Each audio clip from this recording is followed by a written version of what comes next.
बिस्मिल्लाहिर्रहमानिर्रहीम। अस्सलाम वालेकुम। मैं हूं मुर्तज़ा राय, आपकी खिदमत में एक बार फिर हाज़िर हूं। कभी आपने सोचा कि दुआ ज़हरा अपनी मर्ज़ी से भागने का कोई एक सबूत भी पेश क्यों नहीं कर सकी? या कभी आपने सोचा कि दुआ ज़हरा के अपनी मर्ज़ी से भागने का कोई एक भी एविडेंस मौजूद क्यों नहीं है?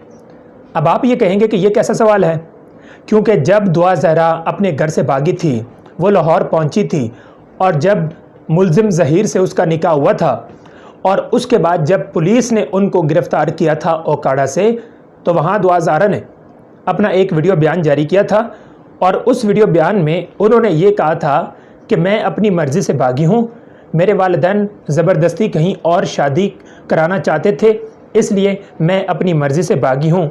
तो बहुत सारे लोग कहेंगे कि ये एक बहुत बड़ा एविडेंस था। तो क्या आप इसको एविडेंस मानते हैं? वाकई हकीकत में आप इसको एविडेंस मानेंगे?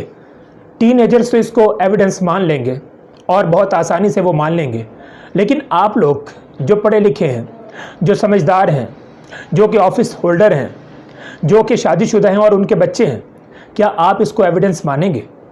क्या आपके मानने के लिए ये एविडेंस काफ़ी है?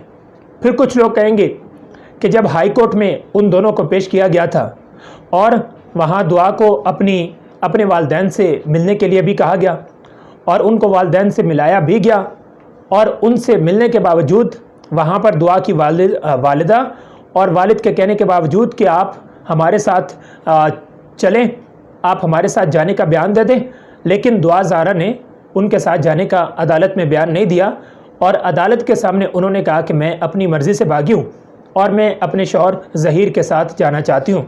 जिसके बाद अदालत ने ये कहा था कि दुआ ज़हरा जहाँ चाहे वो जा सकती है। अब अदालत के मानने के लिए तो वो एविडेंस काफ़ी था, लेकिन क्या आप मानेंगे कि वो वाकई वो एविडेंस था या दुआ ज़हरा वो अपनी मर्ज़ी से भागी थी? तो फिर आप कहेंगे कि अच्छा चलो ये भी एविडेंस नहीं मानते, तो फिर एक और भी बहुत ताकतवर एविडेंस है, और वो सबसे ताकतवर एविडेंस है, और वो एविडेंस ये है कि दुआ ज़हरा ने जब ज़ुनैरा माहम को इंटरव्यू दिया था, तो उस इंटरव्यू में उन्होंने अपने वालिद साहब को एक धमकी दी थी, उन्होंने अपने वालिद साहब को एक वार्निंग दी थी। और वो वार्निंग क्या थी? उन्होंने ये कहा था कि जो कुछ आपने किया मेरे ख़िलाफ़, जो कुछ आपने किया या जो कुछ आप कर रहे हैं, इससे मेरे दिल में आपके ख़िलाफ़ नफ़रत मज़ीद बढ़ेगी। अब एक वालिद जिसने अपनी बेटी को नाज और नखरों से पाला, और उसकी बेटी जब ये बात कर दे कि आप मेरे दिल में अपने लिए मज़ीद नफ़रत पैदा कर रहे हैं या मेरे दिल में आपके लिए सख्त नफ़रत है, तो ये उसके लिए ये बहुत बड़ी धमकी एक वालिद साहब के लिए होती है। और अक्सर वालिदैन तो जब बच्चा को इस तरह की बात करता है तो अक्सर वालिदैन खामोश हो जाते हैं। तो ये एक बहुत बड़ी धमकी थी जो उन्होंने अपने वालिद साहब को दी। तो अब आप कहेंगे कि ये बहुत बड़ा एविडेंस था। दुआ ज़हरा ने तो अपने वालिद के ख़िलाफ़ बात कर दी, दुआ ज़हरा ने तो अपने वालिद को धमकी दे दी। इसका मतलब है कि दुआ ज़हरा तंग थी, दुआ ज़हरा को मारा और पीटा जाता था। तो ये एक बहुत बड़ा एविडेंस है कि दुआ ज़हरा ने अपनी मर्ज़ी से ये फ़ैसला किया और अपनी मर्ज़ी से वो भागकर वो लाहौर पहुंची, जहां उसने मुल्ज़िम ज़हीर से शादी की। तो क्या आप इस एविडेंस को मान लेंगे? वाकई में इस एविडेंस को मान लेंगे? अगर आप इस एविडेंस को मान लेते हैं, तो फिर जब कोई दहशतगर्द कहीं पे कोई अटैक करता है, तो फिर उस वक्त ये क्यों कहा जाता है कि दहशतगर्द तो होते हैं कम उम्र, उनकी उम्र तो होती है 13-14 साल, 15 साल, 16 साल, 17 साल। फिर आप मास्टर माइंड को क्यों पकड़ते हैं? आप फिर मास्टर माइंड के पीछे क्यों जाते हैं? उस वक्त आप ये क्यों कहते हैं कि इनको वर्गलाया गया, इनको बहलाया गया, इनको फिसलाया गया, इनको जन्नत के वादे किए गए? कि आप अपने आप को इस तरह जब फाड़ेंगे, जब आप दहशतगर्दी करेंगे, जैसी धमाका होगा, जन्नत में 72 हूरें आपका इंतज़ार कर रही होंगी, उस वक्त इस तरह की डिस्कशन क्यों शुरू हो जाती है कि इन दहशतगर्दों के मास्टर माइंड्स को पकड़ना होगा, जो इनकी माइंड साजी करते हैं, जो इन छोटे बच्चों को इस्तेमाल करते हैं, जो इन छोटे बच्चों की माइंड साजी करते हैं, जहन साजी करते हैं, और वो धमाका करने पर तैयार हो जाते हैं। तो यहाँ धमाका करने से पहले जहन साजी की गई है। आप इस एंगल से इस स्टोरी को क्यों नहीं सोचते कि ये धमाका होने से पहले, और वो धमाका जिसने दुआ ज़हरा के वालिदैन को छलनी छलनी कर दिया, जिसने दुआ ज़हरा के वालिदैन को जीते जी मार दिया, ये उनके लिए किसी धमाके से कम नहीं था। उनके चीथड़े उड़ चुके हैं, वो अंदर से वो खाली हो चुके हैं। अब सिर्फ वो इस दुनिया में आपको नज़र आएंगे कि बॉडीज़, 2 बॉडीज़ घूम रही हैं, वो अंदर से मर चुके हैं। तो इस एंगल से स्टोरी को आप क्यों नहीं सोचते कि एक धमाका जो किया गया है उसमें माइंड साजी की गई है, और जिस जरिए से दुआ ज़हरा और ज़हीर आपस में बात करते थे, कभी आपने ये बात क्यों नहीं की कि जिस ज़रिए से वो आपस में बात करते थे उस ज़रिए की तफ्तीश होनी चाहिए कि आया जब वो आपस में बात करते थे तो क्या कभी घर से भागने की कोई बात होती थी या नहीं होती थी। इस उम्र में नौजवान तो घर से भागने की अक्सर बातें करते हैं।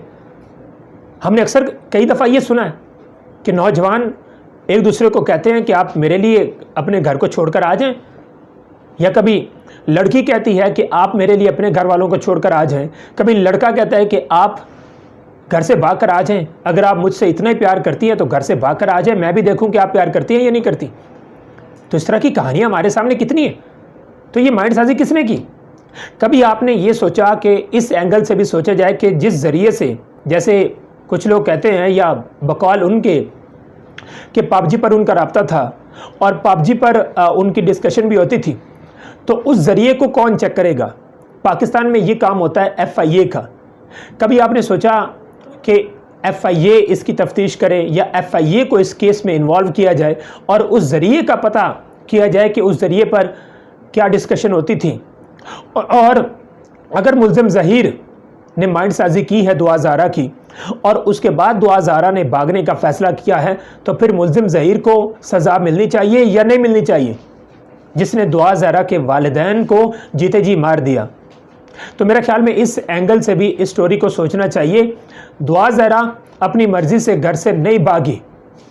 ज़ुनैरा महम जैसी ख़वातीन जो इस वक्त किरदार ये अदा कर रही हैं घरों को तोड़ने का, जिस तरह ख़ानदान में फूफो होती हैं घर को तोड़ती हैं, उसी तरह ज़ुनैरा महम जो है वो किरदार अदा कर रही हैं। लेकिन ये एक अपनी मर्ज़ी से भागने वाली कहानी नहीं है।